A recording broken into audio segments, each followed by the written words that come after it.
Thank you very much, sir. Speaker, sir.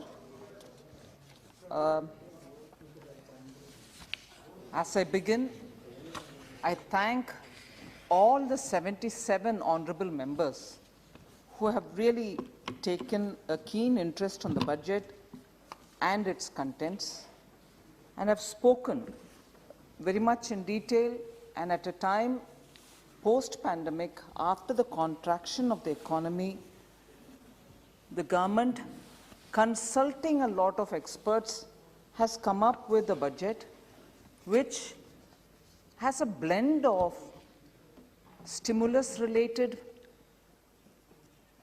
efforts, and also the Honorable Prime Minister has not lost the opportunity of the pandemic to continue with the reforms. So in that way, this budget, coming as it does post a pandemic, has actually set the pace for India to become Atmanirbhar.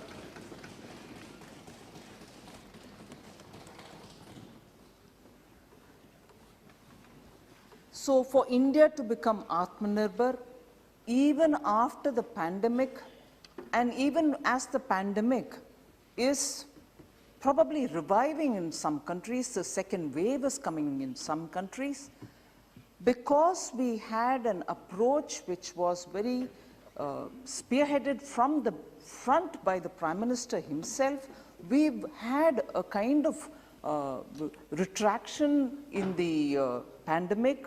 The death rates are the lowest in the world. Active cases have come down.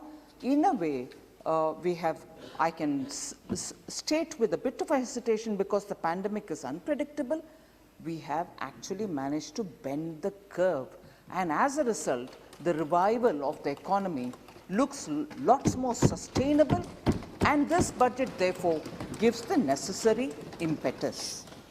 Now, very many members have spoken on the contents of the budget, and therefore the debate was lots more meaningful, and some of the points raised by the members I will certainly give answers to, and also reflect on some other thoughts which have come from various different members. But before I get into the specific issues raised, and before I get to replying on the specific issues, I think what I want to highlight is, as I said at the beginning, stimulus plus reforms. An opportunity has been taken out of the pandemic situation. A challenging situation of the pandemic did not deter the government, did not deter us from taking up reforms which are going to be necessary for sustaining a long-term growth for this country. And as a result, very many steps were taken out and announced even during the Atmanirbhar package announcements, and in this budget we have kept the pace up and announced measures which are for the reforms. And reforms, not just one-off, reforms not just every now and then, but reforms riveted in a policy.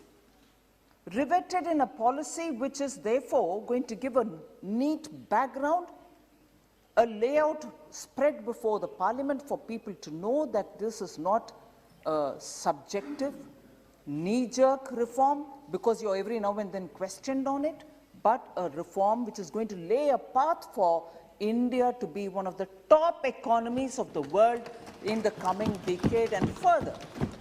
So that kind of an approach, which is a courageous approach of a government which believes that the people of India have mandated it to do such an exercise. I was very encouraged to see several of our MPs, many of them very young, probably the first-time entrants, speaking with such fervor about the kind of reforms which the Prime Minister is spearheading, and that gives hope for this economy and for democracy, because India's 2/3 of our population is the youth of this country who hold the hope for this future. And because the hope is what we have to service, attend and facilitate, this budget is drafted the way in which it is drafted. And therefore the policy, particularly the disinvestment in the PSE policy, does not allow for any kind of elementary or rudimentary approach to it. It clearly states, after all, since 1991, the opening of the economy and the justifiable claims that many of us, irrespective of the government, have made, that poverty reduction in real terms is happening since the time public enterprises and also the private enterprises have all given an opportunity for India to revive its economy from the notorious license quota Raj. And that is why I reiterate this fact, that this budget draws on the experience of the Honorable Prime Minister when he was the Chief Minister. In the ground in Gujarat, seen so many revival happening at a time when the license quota Raj was going away post-1991. And then, based on that experience and commitment to reform, which is sustaining commitment to reform, which is blended into this budget, and therefore it is based on the policy rather than, Honorable Speaker, sir, I draw your attention to the fact that it is important in the history, economic history of India, it is important to trace this route.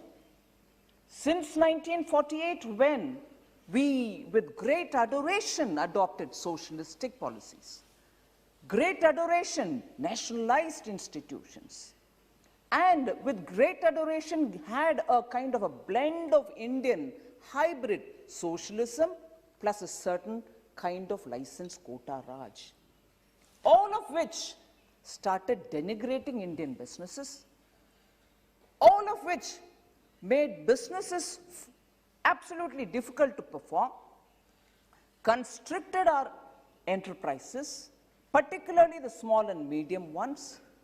Too many questions, too many licenses, too many regulations ended stifling these businesses. And therefore, if you look at the trajectory of India's economic history post-independence, 1948, I'm not going to elaborate why I have picked off these years. You'll know it. Honorable members know it. 1948, 1955, 1969, and it peaked in 1975. All of which were strongly socialist, not truly the kind of socialism which the Western nations or even Russia spoke about, but a hybrid kind of a socialism, ending the Indian entrepreneurs' capacity to take this economy along. And it is that which the same party which between 48 and 75 happily took upon itself. 1991. I concede it was under duress. Shifts from the socialism to complete opening up of the economy, and also till today, rightly take the credit, I have no problem, and till today would like to harp on, oh, 1991, it is we who opened up the economy, it is we who have given you a free market approach, and it is we who are reformist. The very same party, sir, from 48, which constricted the Indian economy, in 91 says, no, we've opened up, we've given reform, and repeatedly asks us, asks Prime Minister, where is your reform credential? What have you done in reform? Repeatedly asks, and then says, you have not got that commitment, you don't know what is economics, you don't know how to manage economy, and therefore, you are not the people to do reform, it's us who can do it. And with no apologies, socialism to communism to complete license quota Raj, and then of course opening up of the Indian economy, and therefore we are everything. We are socialist at one point in time, we are communist another point in time, license quota, crony capitalism another time, and finally even opening up the Indian economy, it is us.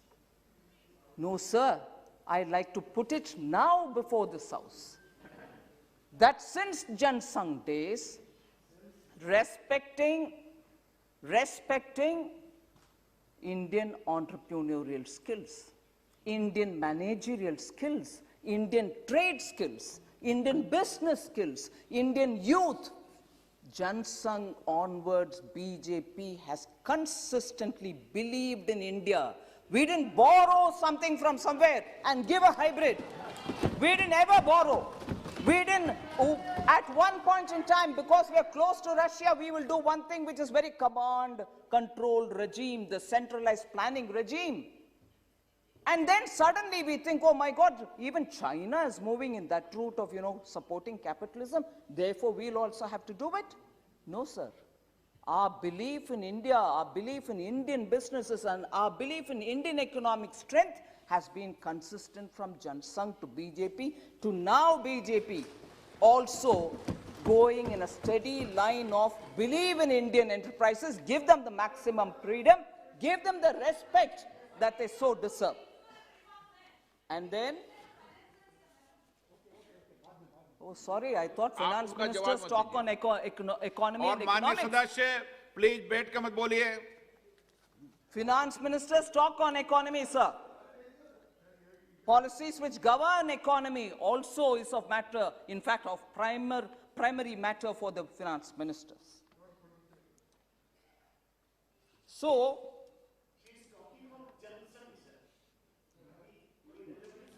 absolutely relevant because it's a precursor to BJP and ideologically consistent with us.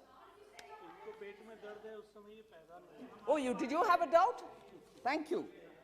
So therefore, respecting wealth creators, respecting taxpayers, and respecting honest citizens is something which we consistently follow, and that is why in responding to the President's address, Prime Minister, when he spoke about small farmers, he spoke about respecting wealth creators, and unless wealth creators create wealth, there's nothing which is going to be with the government to distribute.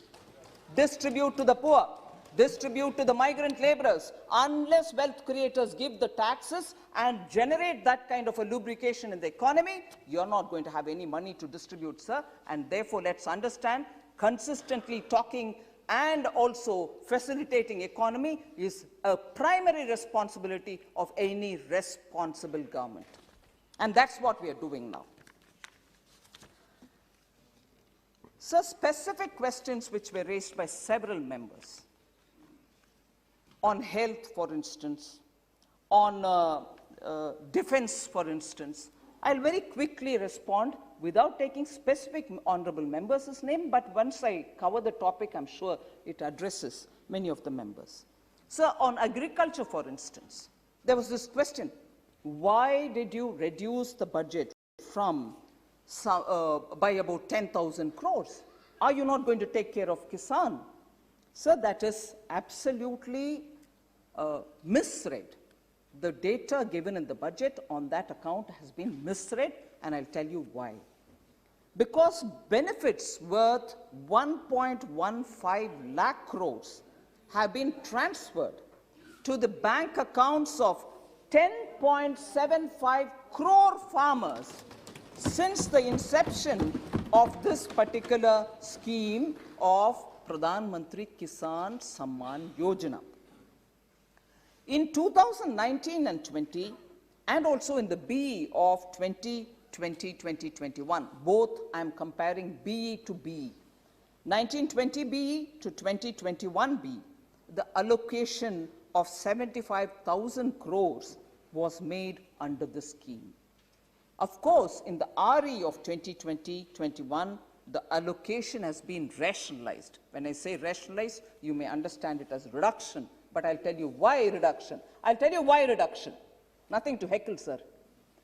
I'll tell you why reduction. 65,000 it became because, and one of the main reason for that is allocation to PM Kisan scheme is approximately 69 lakh farmers estimated. The allocation has been because our estimate was that 69 lakh estimated farmers from West Bengal have not received as per our allocation because the list hadn't come to us. And when we included 69 lakh farmers into the account and gave 75,000 crores, but it couldn't be utilized, therefore in RE it came down to 65 lakh farmers for whom we made the provision in the BE, for whom the money was waiting. Because the list of 65 lakh did not come to us, we were not able to pay, and to that extent the amount had to be said. We have not utilized it. That is not cutting down on the allocation. It is clearly saying a state for which we made the provision did not use it. And therefore the reduction, sir, we are not hiding why the reduction, but it is important to highlight that a state shows that its farmers should not be given the money which the Prime Minister is giving for all the country. So, shedding crocodile tears for farmers doesn't help. The money is lying there. Next, sir, there were questions about health. Have you actually reduced the payment to health? You're bringing in water and sanitation, you're bringing in nutrition, and therefore really you have not paid health. That's not true. But bringing in water and sanitation are all not just a figment of our imagination. Even the WHO has said water and sanitation contribute to health. And if there is no management of sanitation efforts, and bringing in toilets and other things are also in that scheme of things, and if you don't have good drinking water, Nal Se Jal is going for that, you are going to have health-related problems. That is why even in the budget speech, I very clearly said, we are taking a holistic approach to health. It is preventive, it's also addressing preventive health, it is addressing curative health, it's also addressing well-being. Otherwise, you're not going to get a holistic health-related governance.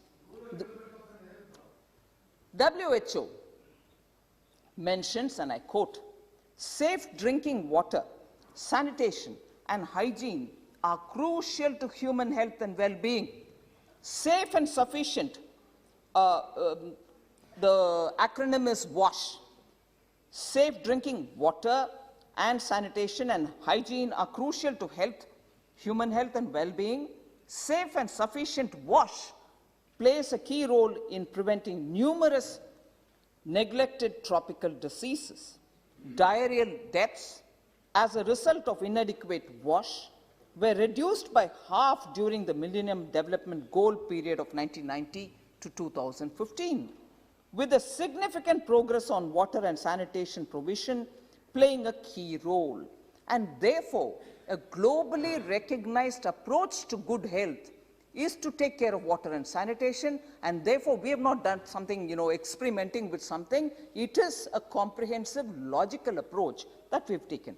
Now, having said this, I will firmly establish that in spite of bringing water and sanitation and portion, the allocations to the core health has not come down. On the contrary, it's gone up. I'll tell you how. Health and family welfare. Health and family welfare in the BE of 2020-21, the year that we are nearing finish, is 65,012. In this coming year for which the budget has been presented, 21-22, in the BE, 71,269 has been allocated and marks 9.67% growth. There is no reduction there.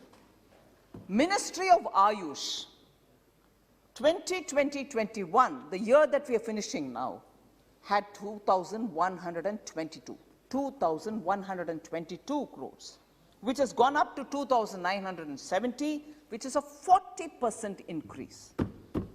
Health research, Dr. Harshavardhan is here next to me. Health research has been provided 2,100 crores in this year, which is coming to a close, whereas it is now provisioned in the BE for the coming year, 2,663 crores, which marks 26.8% growth.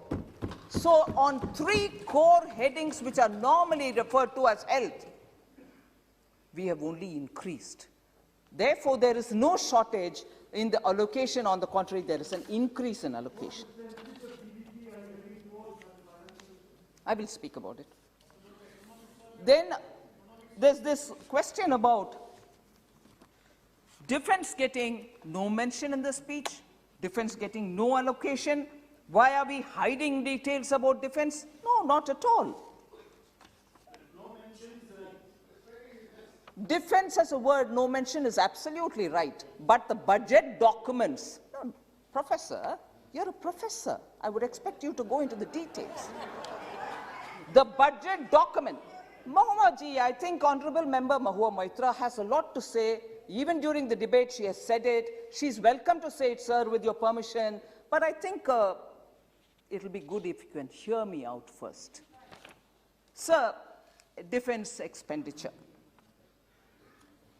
For just a matter of interest, I'd like to take up the amount during, let us say, 13-14.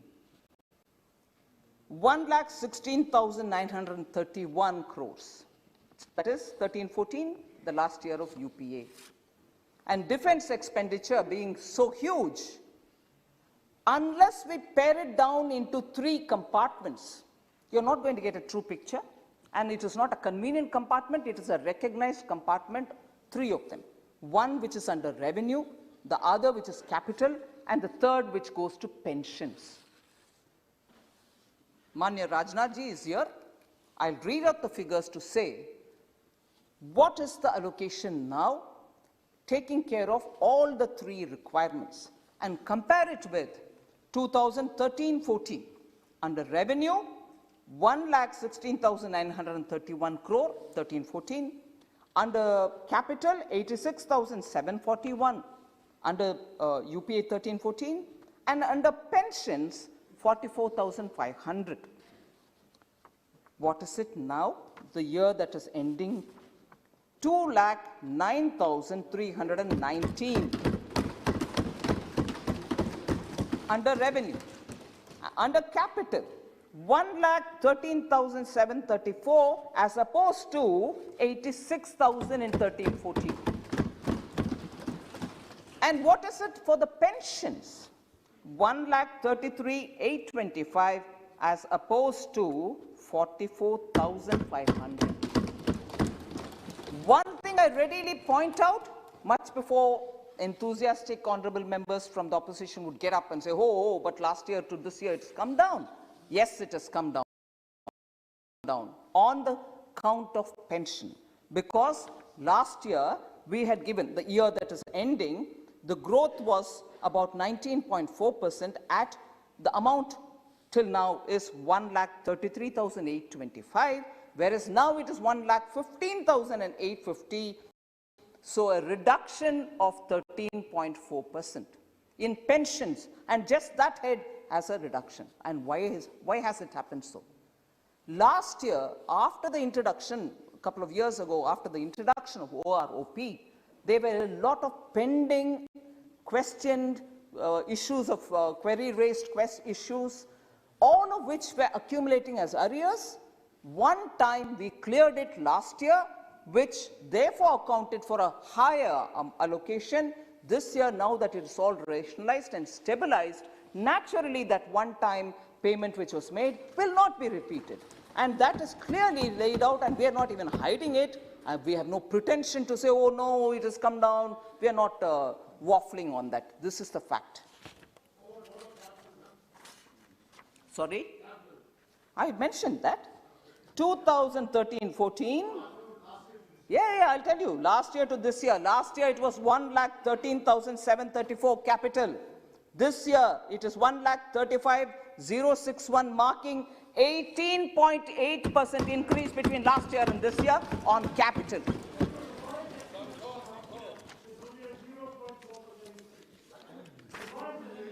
Sir, the question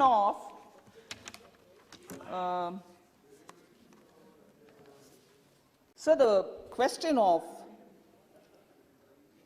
employment-related matters, Manrega, which is normally quoted, saying, oh, you have not been sincere about Manrega. 2013-14, 1,16,931 crore, 13-14. Under revenue, 1,16,931 crore, 13-14. Under capital, 86,741. Under pensions, 44,500. One thing I readily point out, much before enthusiastic honorable members from the opposition would get up and say, oh, but last year to this year it's come down. Yes, it has come down on the count of pension, because last year we had given, the year that is ending, 2,09,319. And what is it now? The year that is ending, 2,09,319. I'll certainly take this opportunity to read out some numbers, sir, if you please allow me that kind of a time. We are often said, oh, you opposed Manrega, we were the ones who brought it in, we have great claims to Manrega. Yes, you may have given birth to. No questions, ma'am. You have given birth to Manrega, you can take the credit for it. But equally, take the credit for having mismanaged Manrega. Take the credit for CAG paragraphs on Manrega. Take the credit for having given Manrega to ghost workers. Take the credit for Manrega going to non-existing workers. Take the credit for that also.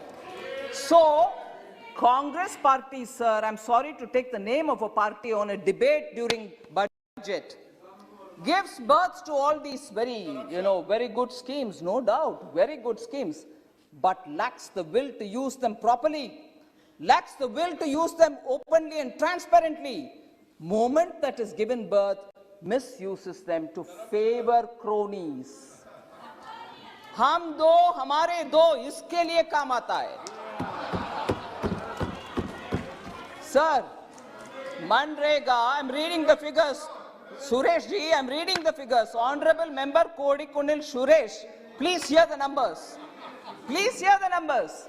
Sir, in 2009-10, sir, in 2009-10,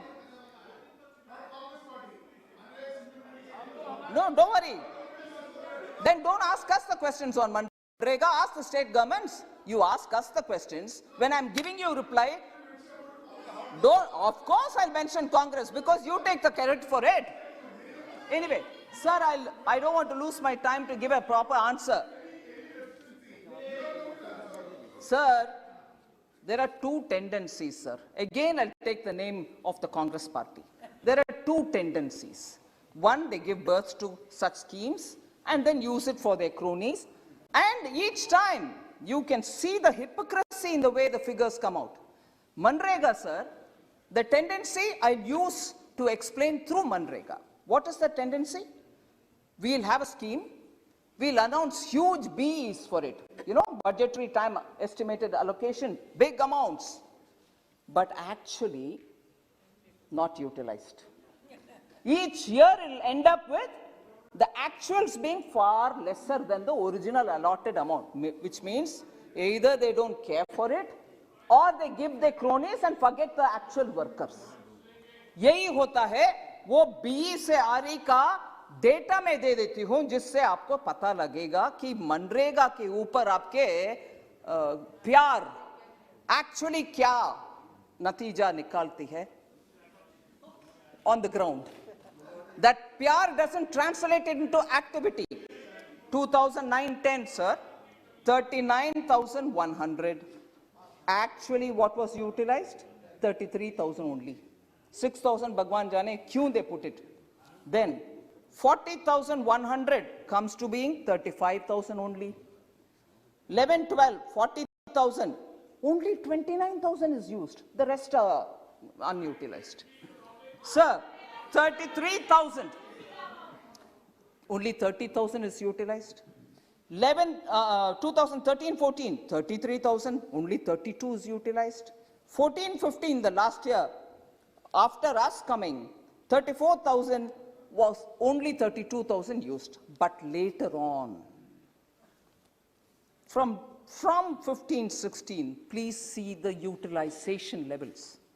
34,699, 37 was utilized. 16-17, 38,500, 48,214 was utilized. 17-18, 48,000, 55,000 was utilized.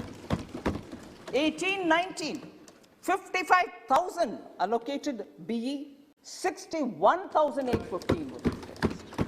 19.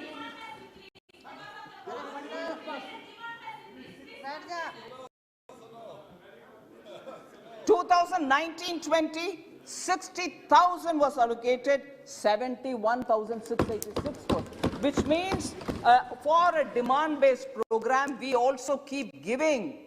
2008-9, sir. 2008-9, sir, was a distress year because of global financial crisis. Even then your utilization was less, which means you'll talk about crisis when it comes to others, but no, not for yourselves.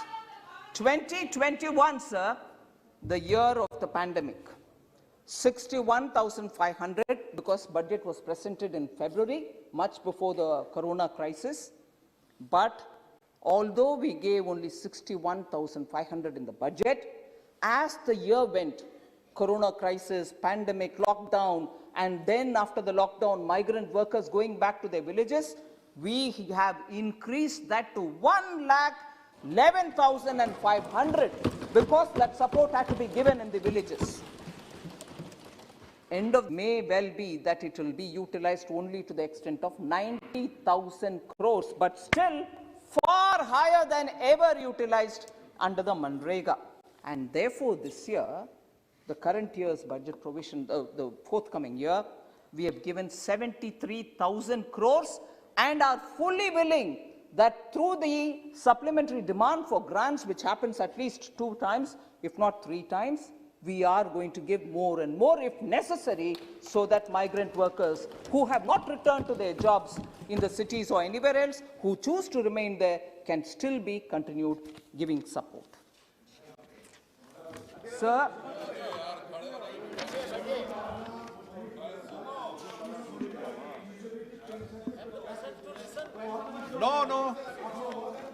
No.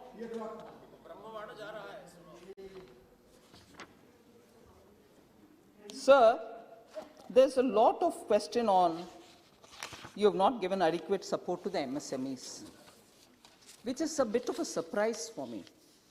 I think even during the lockdown, the announcements which were made clearly saying we are addressing the distress which the MSMEs will face in 2 different ways.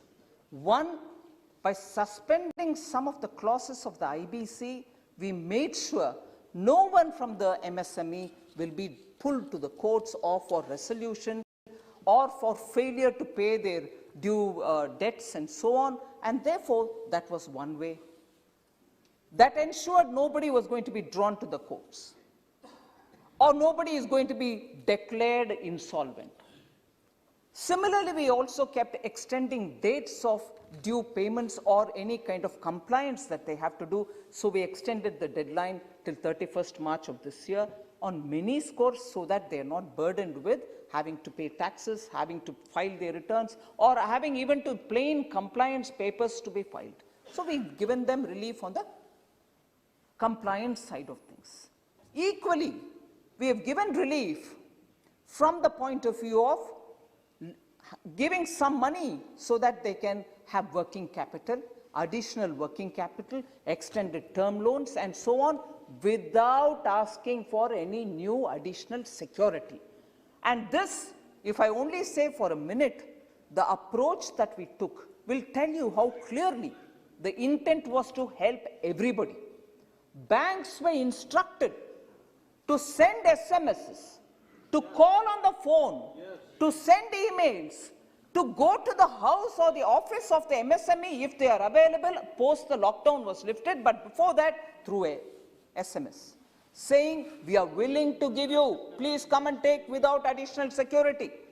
And the instruction given to the banks was, you will not deny unless the person himself or the company himself says, I don't want it.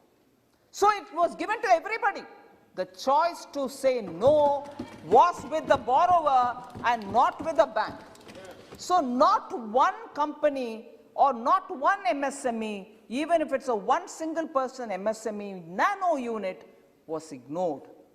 And also let me underline the fact that when we kept saying MSME, we did not exclude others who did not strictly come under the category of MSME. Anyone who had an account in the bank could go and say, give me loan under this emergency credit guarantee liquidity support scheme. And they were included. So in between, when there were questions about, oh no, but tourism sector, oh no, but some other sector, you didn't call, we are not called MSME, but will you not give us? We kept issuing a lot of clarification, calling and saying, no, We may have used the word MSME, but this is available for anyone who's got a bank account. That way, a lot of companies who did not have that money, because during the lockdown they couldn't operate, but when they opened, they had to buy raw material, they had to pay workers, they had to pay electricity bills. For all that, working capital was increased, given without a question.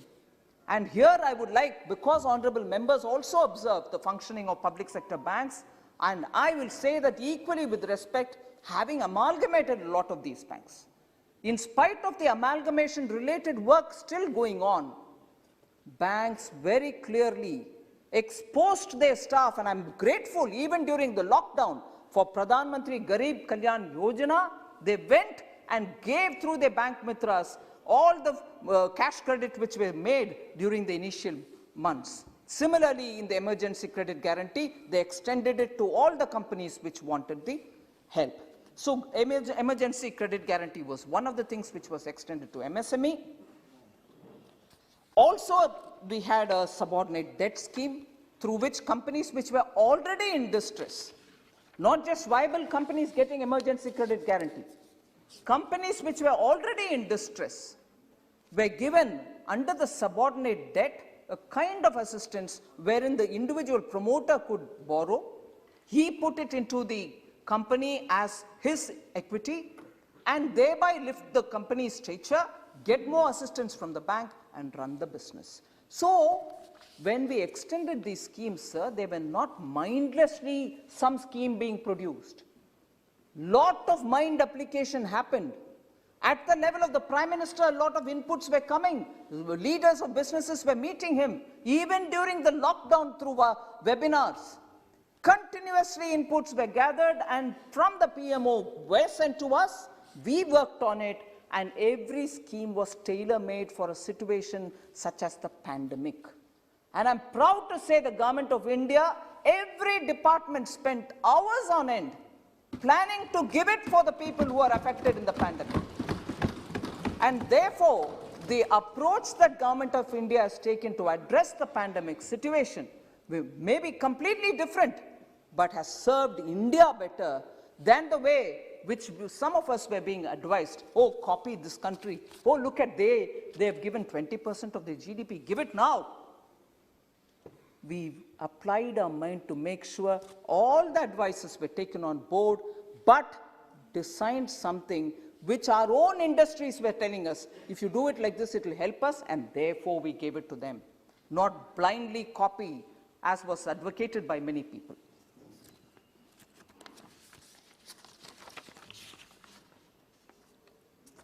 Sir, Pradhan Mantri Swanidhi Yojana. For those who are constantly accusing us of dealing with cronies, Swanidhi doesn't go to cronies. Damads get land in states which are governed by some parties. Rajasthan, once upon a time. Haryana, once upon a time. I can give you the details. Minister Arjun Ram Meghwal has been repeatedly saying the kind of allegations which are coming for the lands taken away at throwaway prices from farmers. They gave farmers pittance and took away the lands. That is Damad operating. Hum do hamare do is that. We are two people taking care of the party, and there are two other people who I have to take care. Daughter and the Damad will take care of that. We don't do that. Swanidhi is tailored. PM Swanidhi Yojana is tailored for those small traders who are in the streets, who are selling their little ware and making their families happy with whatever they earn from there. 10,000 rupees is given to them as working capital for 1 year tenure. They take 10,000, do some business and return that. If necessary, they can take once more. And that is given to 50 lakh street vendors. They are not cronies. They are not anybody's cronies, leave alone our cronies, not even your cronies. They are people who think of the Prime Minister as working for the small, Dalits, backwards, the poor. And they are the people who benefit out of Swanidhi. They are the people who also benefit out of Mudra. They are also the people who benefit out of PM stand-up capital, which is being given at the district level for SC, STs and tribal, and also for women. There we don't do work for any damads. We don't do work for any cronies. We work for the common citizen who believes in the Prime Minister. And that is why when I probably will, sir, with your permission, Speaker, sir, I repeat some of those specific steps that the government has taken even during the pandemic. And those steps and the number of people who benefited from it, I'll just recall it once. Then you yourself will tell me, where are the cronies? They're very much hiding probably in the shadow of that party which has been rejected by the people. The shadows who were invited to even set up. Honorable Member Shashi Tharoor is here, who belongs to the state, which under his party's rule invited one of those big cronies who they remember every now and then to even develop a port. They invited. No open tenders, no global tenders, no nothing. Invited.